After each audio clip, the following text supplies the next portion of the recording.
Throughout Otter County, we have a number of fantastic public safety organizations, 40 in total, that actually serve the county. So it's important to know that first and foremost, we have that public safety system in place, and it is a fantastic system.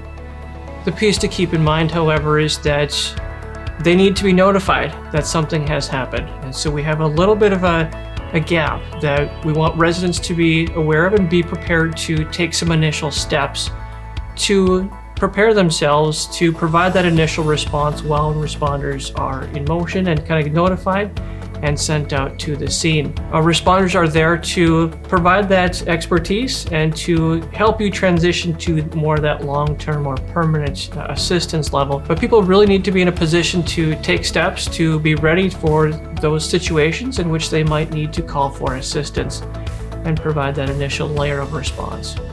The Otter County Public Health Department works to prevent, promote, and protect the health of its residents and citizens. We want to encourage individuals to have healthy lifestyles as well as healthy communities here in Otter County.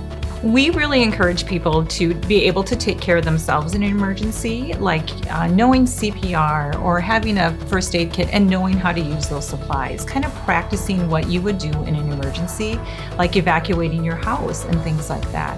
As far as community-wide, we would like people to be aware of what's going on in the community, be aware of weather alerts and how that might affect their day-to-day plans, and where is their most local resources for medical care when they need it, as well as mental health resources. When we talk with people about being prepared in their personal lives and at home, we talk to them about planning, having a plan, having an idea what to do, where to go. In my family, we talk about things like, if we have a fire in our house, where are we going to meet? So we have a place not only at our house, but if it's in the middle of winter, at what neighbor's house do we meet? So we're not trying to look for each other, know where people are at. There's several things I think that are important for people to know about emergency medical services. One is these are people that, a lot of areas are volunteer people that volunteer their time to respond and take care of you. Those are the first responders that are out in all the communities, and they have to go through training and education and maintain the skill and education to be able to be out there and serve you. Again, they do this for no compensation, just as a service to the community. And it's important that the community support these people and provide them with the resources they need. So as you look at our system, I think that you'll see where this county excels from a lot of places in the integration of services, systems, and people together.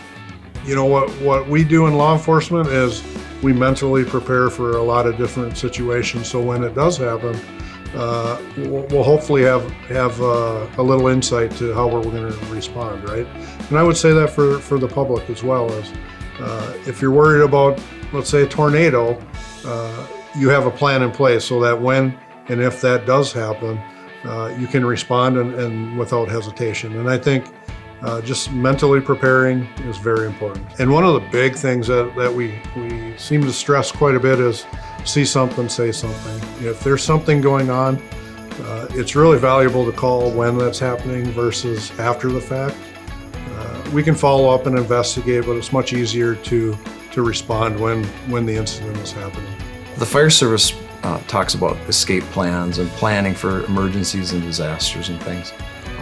Really what's critical is practicing your plan and doing it, making it fun, letting the family, the kids, whoever know, the animals know what the smoke detector sounds like, what the carbon monoxide detector sounds like, and practice it and be familiar with it. It's not as scary when you do those things. When you have an emergency or you think there's an emergency, you hear that little voice in your head saying, it's time to call for help.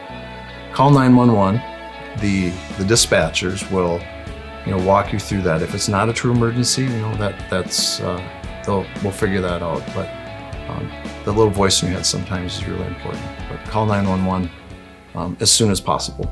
So whether it's a personal emergency or if it's a national or a state or a local disaster, we want people to know that their actions, their immediate actions, are critical.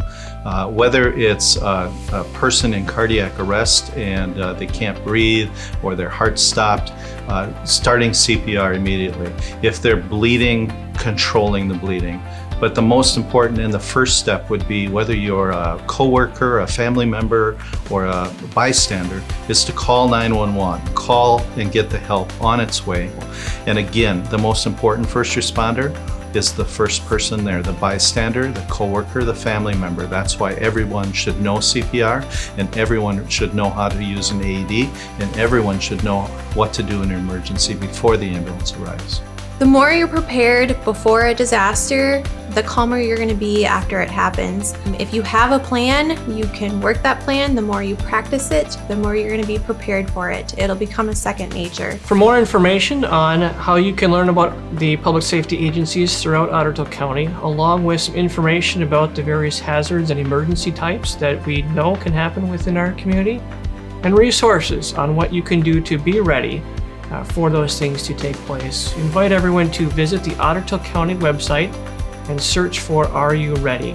Find a lot of good resources, information, contact information for a lot of our partners and public safety agencies that people can utilize to put together their plan, and to generally reach out to those partners for additional information even beyond what we provide there.